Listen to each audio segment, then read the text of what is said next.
Hello, Pastor Mike here again in an empty church, missing all of you and what we used to do here together and what I hope to do again soon. I wanted to reach out and share with you all something that I've been thinking and praying about lately, and it's the future of our lives and the future of our church. Now, I'm sure you've been doing some thinking and praying about these things too, haven't you? I feel like hoping and praying for God to just return us to what we were doing before is both short-sighted and misguided. As much as I pray that we all personally endure this difficult time and soon return to somewhat of a normal life, I have to say I've learned to pray for more than that. I want better for us. I want the lessons that we have learned in this to follow us into a return to normal that makes a new normal that was better than it was before. Lessons like the value of human life, the blessings of togetherness, and how essential it is to remain connected in relationships. And I pray for more than a return to normal for our church as well. Yes, I look forward to the day when we can start gathering again for worship. I look forward to the day when our children can gather in person rather than on screens, and our meetings for Bible studies and baptism and new membership classes is done around a common table. And speaking of tables, I cannot wait to celebrate the Lord's table with you all again.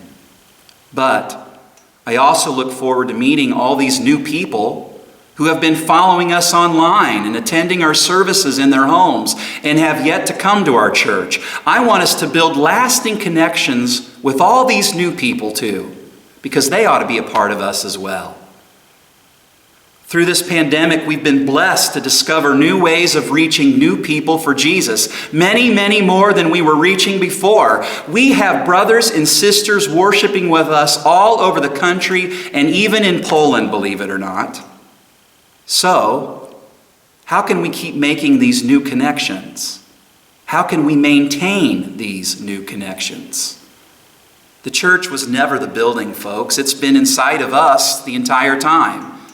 And the church is visible to a hurting and a lost and lonely world. Yes, when its services are made available to all using technology and the internet, but it's also visible in all the things that I see us doing out there away from our church buildings.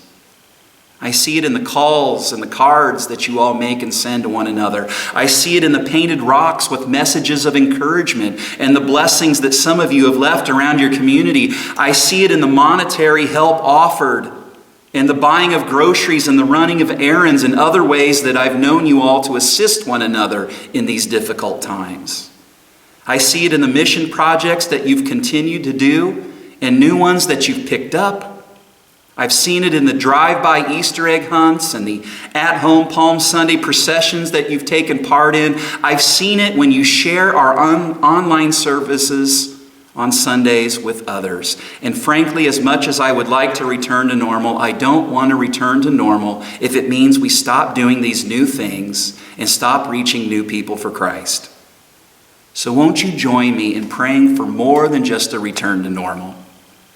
Maybe this passage will help you as you pray. It's one that you're going to hear me preach on soon in my latest sermon series, What is a Disciple? It comes from Romans 8, verses 18 and 28, which says, I consider that our present sufferings are not worth comparing with the glory that will be revealed in us. And we know that in all things, God works for the good of those who love him, who have been called according to his purpose. May God bless you and keep you as we continue to do life and do church differently.